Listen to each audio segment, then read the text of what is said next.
Close your eyes for a moment. Imagine the sound of a bell, not the gentle chime of a clock on your nightstand, but the deep bronze toll of a church bell echoing across narrow streets. It's calling you to wake. The light filtering through the cracks in your wooden shutters is grey and thin, and the air in your small room is cold enough to see your breath. You pull yourself from under a rough woolen blanket that scratches against your skin, shared with your husband and two of your children. The youngest, still nursing, slept between you and the wall. Your body aches, it always aches. Your back, your hands, your feet. You're 32 years old, though you look older. Everyone does. Before you even stand, you smell it. The street outside, human waste, rotting vegetables, the tang of the tanner's workshop 2 buildings down where hides soak in urine and lime.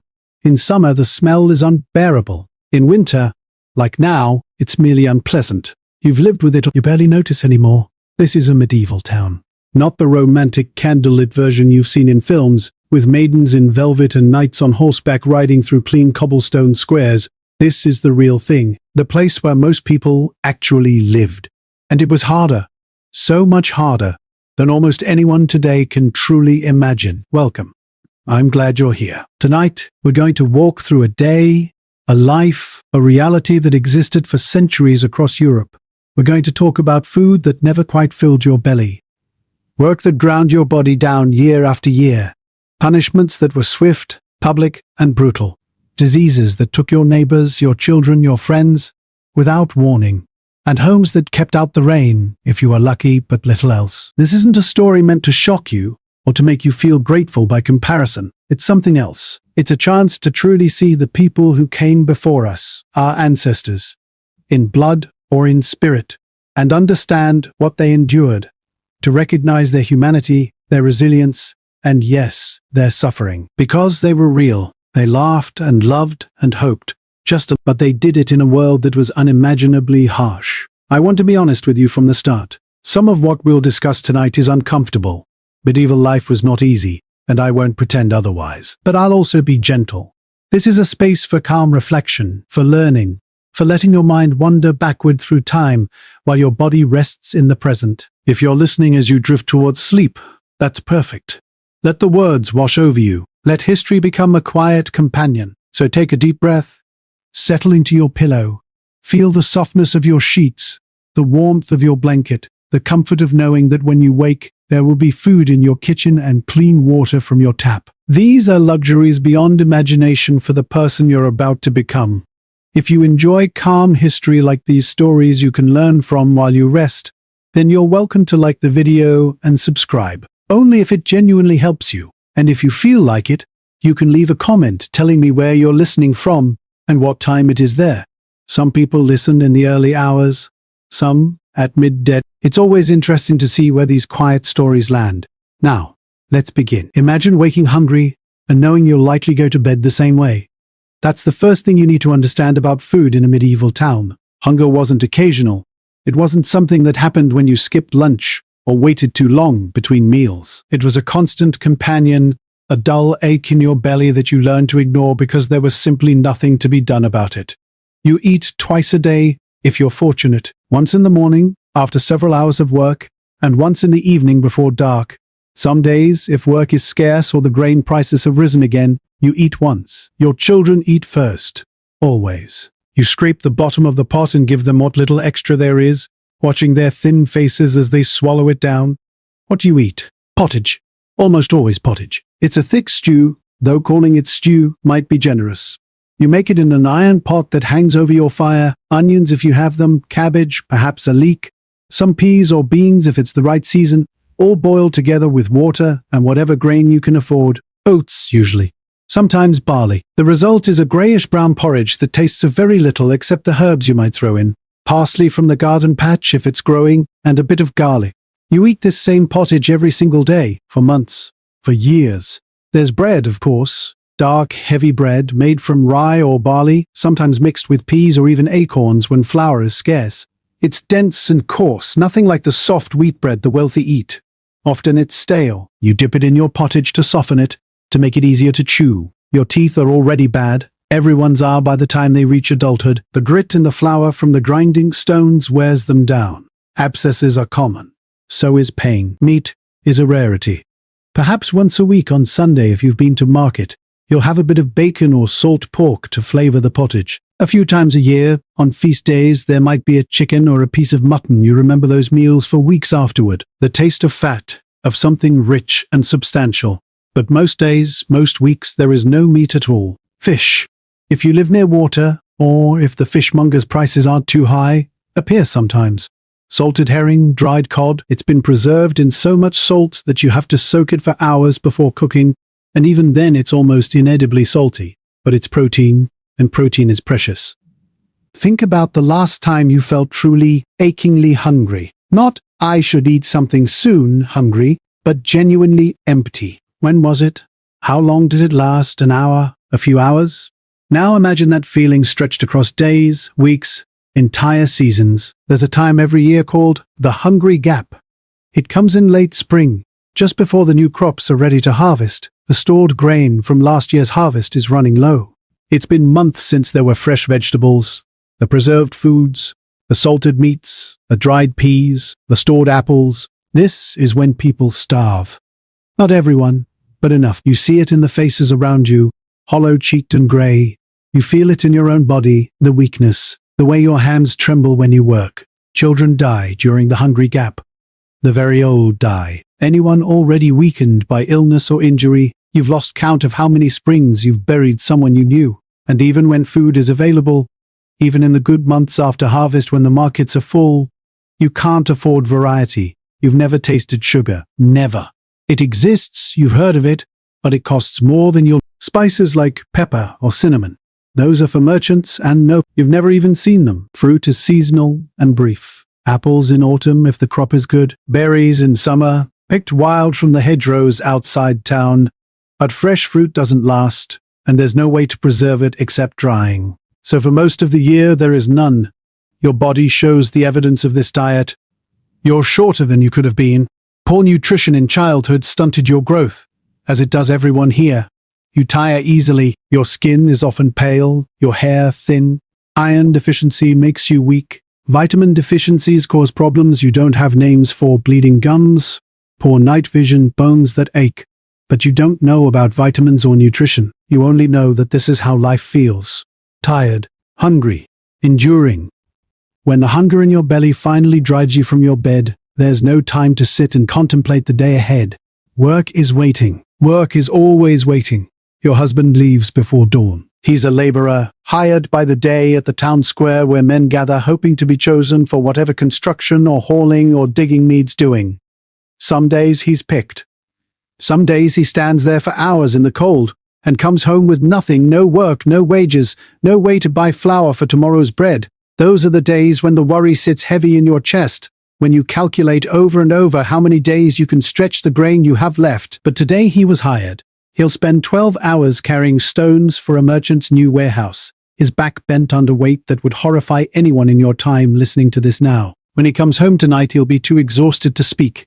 He'll eat his pottage standing up, then collapse onto the straw mattress. His hands are already gnarled and twisted, though he's only 35.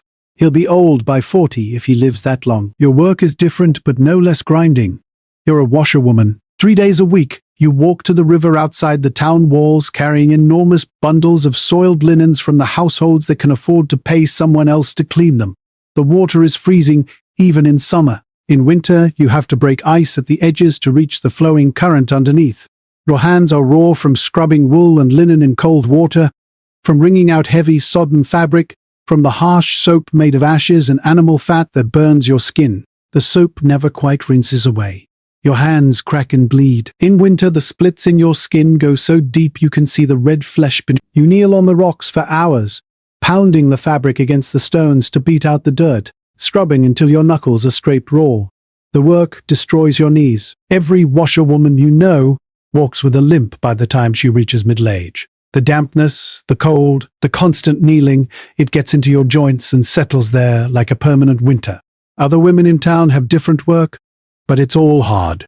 There are the spinsters, not unmarried women, but women who spin thread endlessly, their fingers flying across the distaff and spindle, producing the thread that weavers will turn into cloth. They work in dim light, their eyes going bad by their 30s. There are the alewives brewing beer in their homes and selling it. Beer is safer than water, so everyone drinks it, even children. There are servants in wealthy households, working from before sunrise until after dark, sleeping in kitchens or hallways, always at someone else's beck and call. And there are the children. Your oldest, a girl of 8, already helps you with the washing on the days when there's too much for you to manage alone. Your son, just 6, runs errands for a baker, carrying messages and sweeping floors in exchange for stale bread.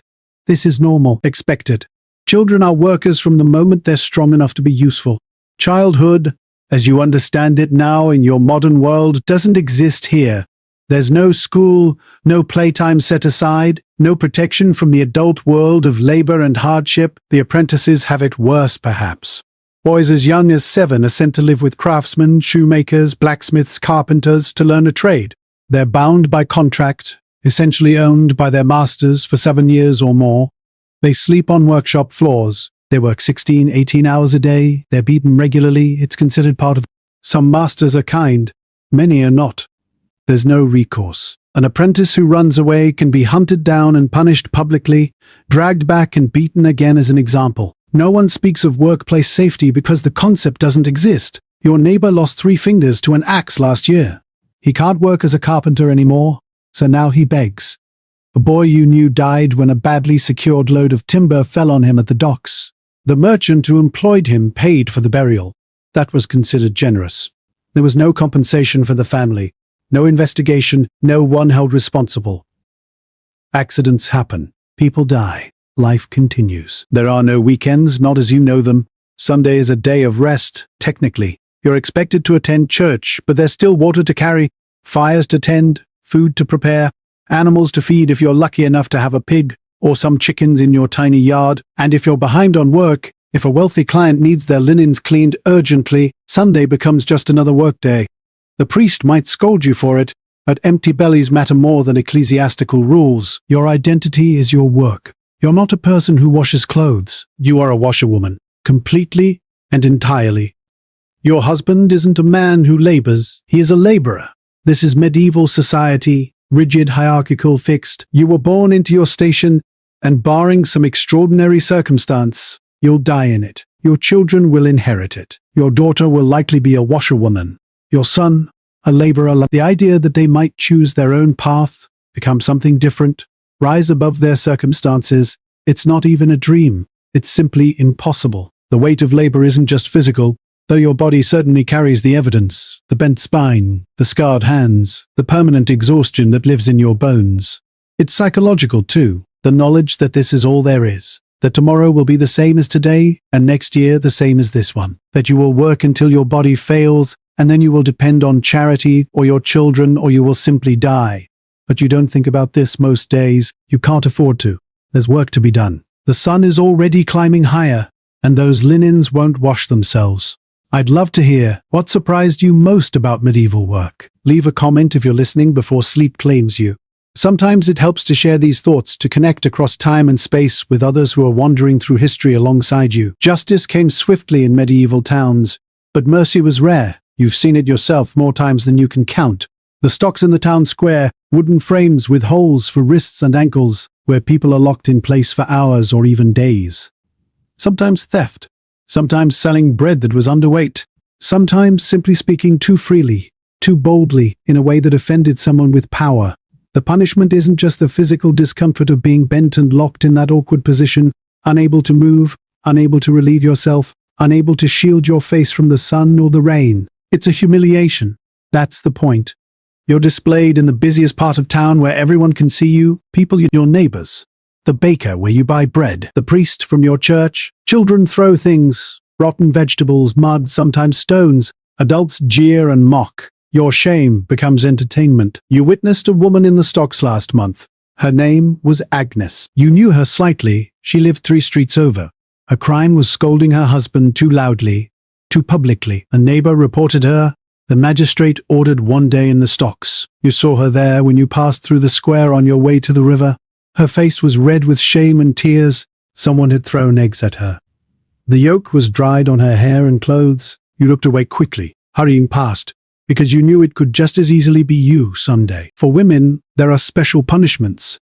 the ducking stool, a chair on the end of a long wooden beam positioned over the river or a pond, women accused of being scolds, of talking too much, of nagging, of not being properly submissive, are strapped into it and dunked repeatedly into the cold water. Sometimes they're held under until they nearly drown. You've heard of women who died this way. Though officially it was ruled an accident, the crowd always gathers to watch. It's considered a kind of public correction, a way to teach women their proper place. There's also the scold's bridle, an iron cage that fits over a woman's head with a piece of metal that goes into her mouth, pressing down her tongue. A woman wearing this can't speak, can barely breathe. She's paraded through town, led by a chain, displayed for hours. The metal cuts into her mouth. She bleeds. She gags. And everyone sees. Everyone learns the lesson. Be quiet. Be obedient. Don't draw attention. Theft brings harsher punishment. A man caught stealing bread, even if his children are starving, might be branded. A hot iron pressed into his hand or cheek, leaving a permanent mark. The letter T for thief, burned into flesh. The smell carries across the square. The screaming echoes for days in your memory. That man will carry. No one will hire him. No one will trust him. He's labeled, ruined, destroyed by one desperate act. Repeat offenders or those who steal something valuable face amputation, a hand, usually. Sometimes both hands. This isn't done by a surgeon with clean instruments and knowledge of how to prevent infection. It's done in the square, with an axe or a cleaver, in front of a crowd. The bleeding is terrible. Many die afterward from infection. Those who survive can't work, can't feed themselves. They become beggars, living reminders of what happens when you break the law. It's hard to imagine living where a simple accusation could destroy everything you have. But that's the reality. There's no consistent legal system, no assumption of innocence, no right to defend yourself in any meaningful way. If someone with more power than you, a merchant, a guild master, a town official accuses you of something, you're likely doomed. Your word against theirs will always win. You live carefully because of this. You watch what you say and to who. You avoid conflicts. You bow your head when important people pass. You teach your children to do the same. This isn't cowardice. It's savate. One wrong word, one perceived slight, one accusation, and your life can unravel completely. Executions happen too, though less frequently. Hanging usually for serious crimes like murder or highway robbery. These are public spectacles. The entire town gathers. Work stops. People bring their children. The condemned is led to the gallows, sometimes through the streets first, displayed, pelted with garbage and insults. The hanging itself is often botched. The rope doesn't always break the neck. Sometimes the person strangles slowly, legs kicking, face turning purple, while the crowd watches. It can take many minutes. You've learned to look away during those moments, focusing on the sky or the ground or anything else, but you can't block out the sounds. The brutality isn't hidden or softened, it's intentional. Punishment is meant to be seen, to be remembered, to create fear that keeps people in line. The message is clear. Obey the rules, know your place, or suffer consequences that are swift and terrible. And yet, despite the fear, despite the harshness, life goes on. People still steal when they're desperate enough. Women still speak their minds when anger overcomes caution. Humans are resilient and rebellious even in the face of cruelty. But they pay. Justice came swiftly in medieval towns, but mercy was rare. Disease came even swifter. And it made no distinctions at all. Take a breath. In a medieval town, each breath was precious, and each one carried risk. The air itself felt different than what you know now. It was thick with smoke from countless hearth fires, heavy with the smell of waste and decay, and in summer, it hung over the narrow streets like a suffocating blanket. You breathed it in because you had no choice, and with it came invisible dangers that no one understood. You live with death in a way that's almost impossible to comprehend from your comfortable distance in time. It's not an occasional visitor. It's a permanent resident in your town, in your street, in your home. You've buried 3 of your 6 children. This is normal, expected even. 1 in 3 children dies before their 5th birthday. Some families lose more. You know women who've birthed 8 or 9 babies and raised only 1 or 2 to adulthood. Your first child, a son, died at 2 years old. It started with a fever. His skin burnt hot to the touch, and he cried weakly through the night. By morning he was having fits, his small body convulsing while you held him and prayed. He was dead by evening. You never knew what killed him. No one did. Fever, they said, just a fever. You wrapped his tiny body in cloth and buried him in the... Within a week you were back at work, washing linens in the cold river, because grief is a luxury, and you have other children to feed. Your second loss was a daughter, dead at birth. The midwife worked for hours, but the baby was stuck, positioned wrong. Your daughter never took a single breath. You hemorrhaged badly. For days you lay in bed, certain you would die too, fever raging through your body, the bleeding so heavy you soaked through cloth after cloth.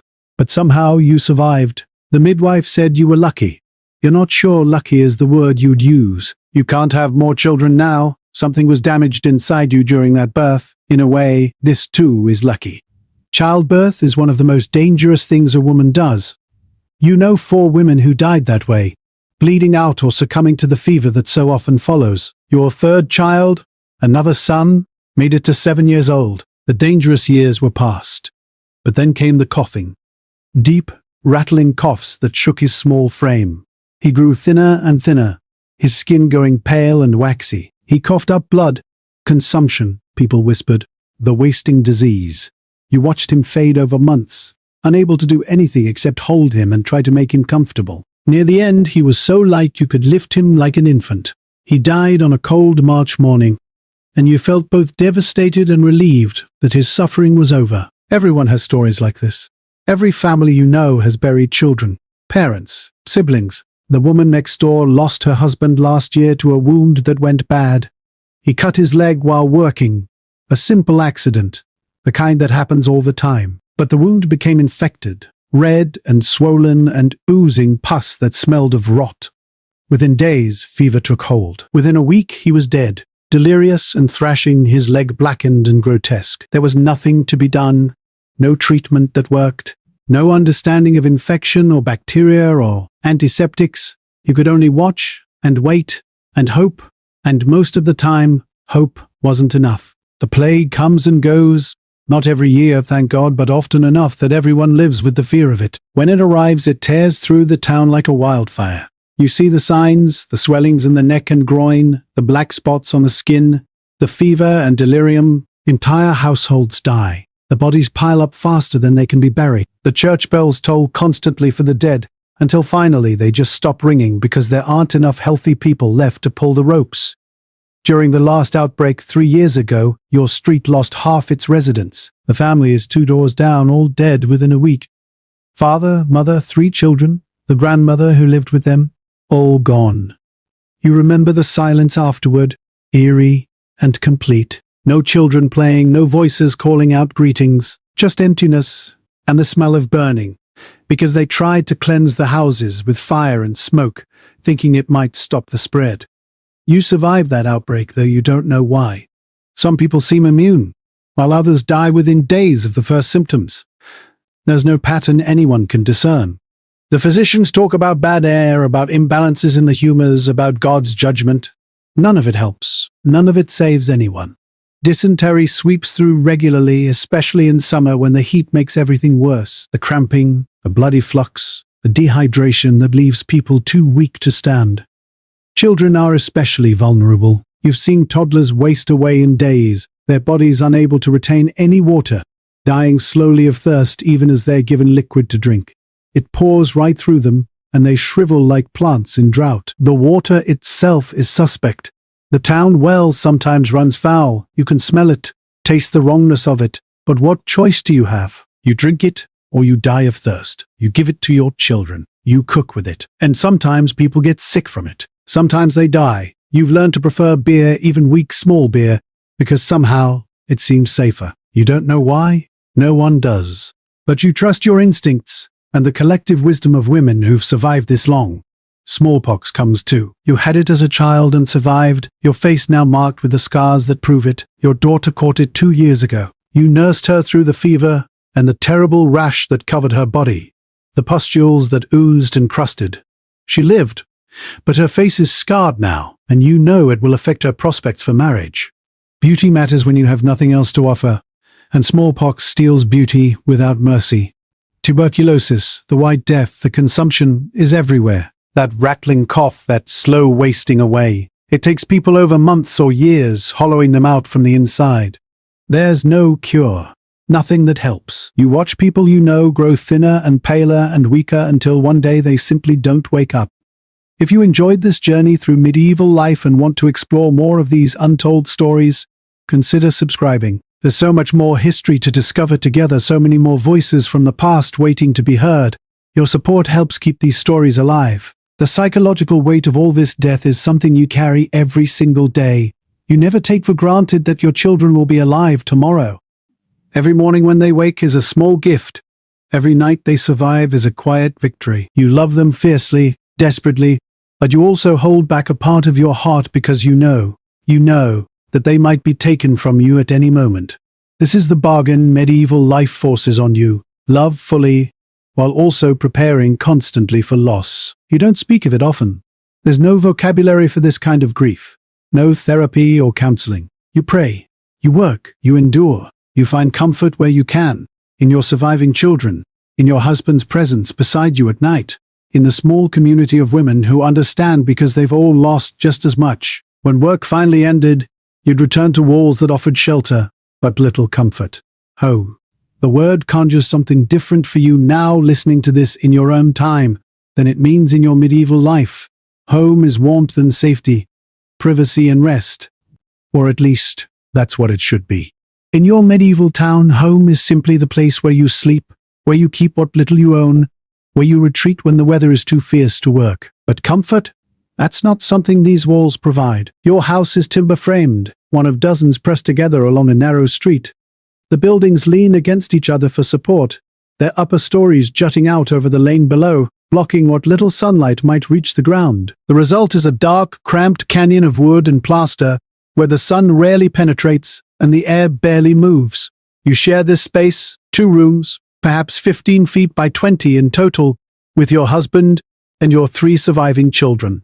2 rooms for 5 people. There's no such thing as privacy. Every conversation is overheard, every argument witnessed, every bodily function acknowledged by everyone else. The children sleep in one room, piled together on a straw mattress covered with rough blankets. You and your husband sleep in the other, in a wooden bed frame that's the single most valuable piece of furniture you own. The floor beneath your feet is packed earth, covered here and there with rushes that you replace when they become too soiled and foul-smelling. The rushes are meant to absorb spills and waste, and there's plenty of both. You sweep them out every few weeks, but they're never truly clean. Food scraps, the chamber pot sometimes spills. In summer, fleas breed in them by the thousands, hopping onto your ankles, biting until you're covered in red welts that itch maddeningly. The walls are wattle and daub, woven sticks plastered with a mixture of mud, straw, and animal dung. When it's freshly applied, it's relatively smooth and solid, but it cracks. Water seeps through. In winter, you can see daylight through some of the gaps. You stuff them with rags or straw, but the cold still creeps in, relentless and bone-deep. Your breath fogs in the air inside your own home. Ice forms on the inside of the walls on the coldest nights. There's a central hearth in the main room where you cook and where the family gathers for what little warmth it provides. But there's no chimney. That's a luxury for wealthy homes. The smoke rises and swirls and eventually finds its way out through a hole in the roof or through the gaps in the walls, or just hangs in the upper part of the room, thick and choking. Your eyes sting constantly. They water and burn. Everyone you know has the same red-rimmed, irritated eyes from years of breathing smoke. Your lungs feel heavy. You cough often, especially in winter when the fire burns all day and night. The windows, if you can call them that, are small openings high in the walls covered with wooden shutters. There's no glass. Glass is impossibly expensive, something only churches and the very wealthy can afford. So when you close the shutters to keep out the cold and the rain, you also shut out all light. You live in darkness for much of the winter. When you open them to let in air and daylight, the cold and damp pour in along with it. There's no winning. You're always choosing between freezing and suffocating. The smell inside is overwhelming, though you're so accustomed to it you barely notice anymore. Unwashed bodies of water are too precious and too much effort to haul for regular bathing. Cooking smells that have soaked into every surface. Smoke, the chamber pot in the corner, emptied each morning into the street below but never quite clean. Damp wool, the mustiness of straw that's never fully dry. If a stranger from your time walked in, they'd likely gag. But this is normal. This is every house on your street, in your town, across the country. At night, you bar the door with a heavy piece of wood that drops into iron brackets. Not that it would stop a determined thief, but it's something. A psychological barrier, if nothing else. Crime happens. Break-ins occur. You've heard stories of families murdered in their beds for the few coins they'd managed to save. So you bar the door and try to sleep, though the cold keeps you awake, or the rats scurrying in the walls, or your youngest child coughing in the next room. The rats are constant companions. They live in the thatch of your roof, in the walls, under the floorboards where there are floorboards. You hear them at night, scratching and squeaking. Sometimes you see them in daylight, bold as anything, helping themselves to your meager food stores. You try to keep things in sealed containers, pottery jars with tight lids, but the rats are clever and persistent. They chew through fabric, through leather, even through wood if they're determined enough. You've lost count of how many times you've reached for a sack of grain only to find it gnawed open, half the contents eaten or spoiled by rat droppings. The fleas and lice are worse than the rats in some ways. At least you can see rats, can try to kill them or drive them away. But fleas and lice are everywhere, invisible until they bite, impossible to eliminate completely. Everyone has them, everyone itches. Your children's heads are constantly infested with lice. You pick them out when you can, crushing the tiny insects between your thumbnails. But there are always more. The bites become infected from scratching. Small wounds turn into sores that weep and crust over. This is simply life. When it rains, and it rains often, water through the roof where the thatch is thinned or rotted, through the walls where the daub has cracked. You place pots and buckets to catch the drips, but there are always more leaks than containers. The floor turns to mud. Everything feels damp. Mold grows in the corners, black and spreading, filling the air with spores that make you cough even harder. Your blankets never fully dry. You sleep in perpetual dampness and wonder why everyone you know aches with joint pain and chest complaints. Your neighbors are separated from you by walls so thin you can hear everything. Lovemaking, children crying, someone coughing through the night with that wet, rattling sound that means they probably won't survive the winter. Snoring, praying. Every human sound and struggle is audible through the timber. There are no secrets here. No privacy. No escape from the constant press of other human lives crowding against yours. And yet, this is home. These walls, however inadequate, are yours.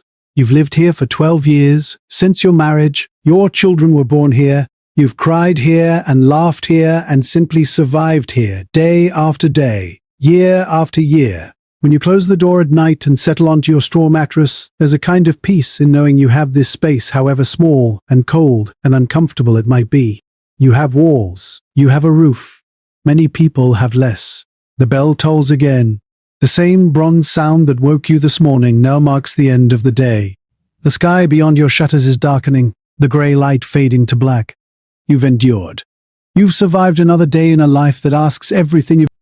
Tomorrow will be the same, and the day after that, and the one after that. This is the truth of medieval town life. It's not a dramatic story with a clear beginning, middle, and end. It's repetition. It's endurance. It's waking up in the cold and the hunger and the discomfort and choosing to keep going anyway because what else can you do? But here's what I want you to understand, what I hope you'll carry with you as you drift towards sleep. These people, your medieval ancestors, these washerwomen and laborers and struggling parents, were not defeated by their circumstances. They were not broken, not diminished, not less than you are now. They were fully, completely human. They loved it. Oh, how they loved. You loved your husband, even when exhaustion left you both too tired to speak. You loved your children with a fierce, protective intensity that made every loss devastating and every survival a miracle. You loved your friends, the women you worked alongside at the river, who understood your struggles without needing to be told because they lived them too.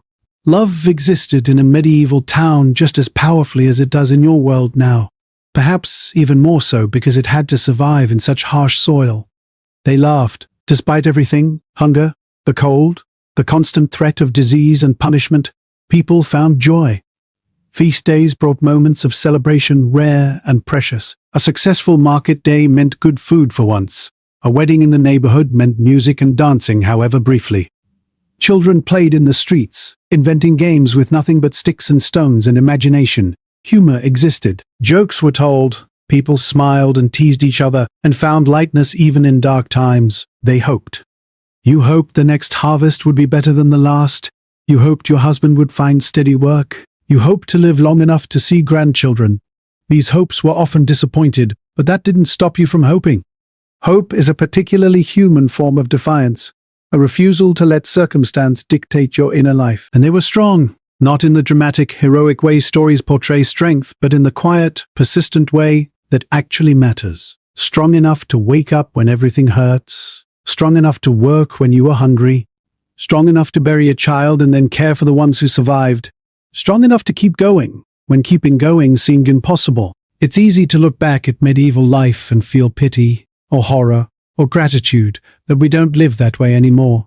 And yes, by any measure, it was brutally hard. The suffering was real and constant and largely unavoidable, but pity alone misses something important. These weren't victims waiting to be rescued by the future. They were people living their lives with courage and dignity and resilience, making meaning where they could, creating beauty in small moments, building community in small moments, building community and connection in the spaces between survival. You, lying in your comfortable bed right now, are their legacy.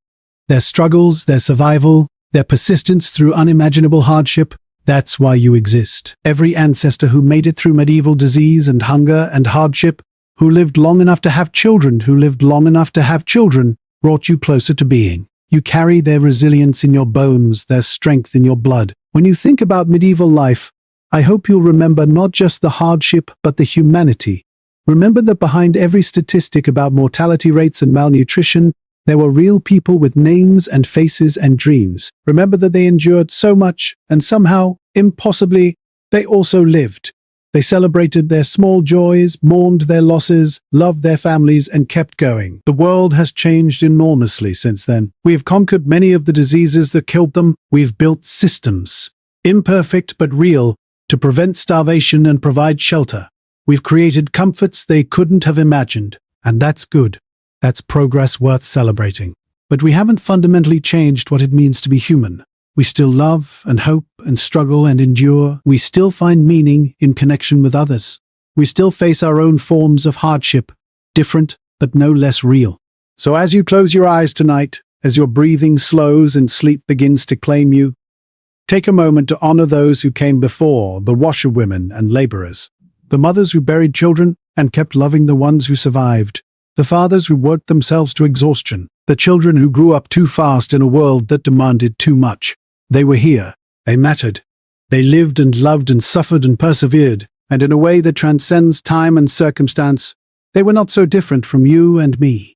Thank you for wandering through history with me tonight, for stepping into those narrow medieval streets and sitting at that rough wooden table. Thank you for bearing witness to lives that were hard but not hopeless, difficult but not without meaning. If this kind of calm history helps you rest, you're welcome to subscribe, only if it genuinely suits you. And if you'd like, leave a comment telling me where you're listening from and what time it is there. I always enjoy reading them. You can also pick another video on the screen, something quiet, something slow, and just let it play while you drift off. Sleep well, and I'll see you in the next story.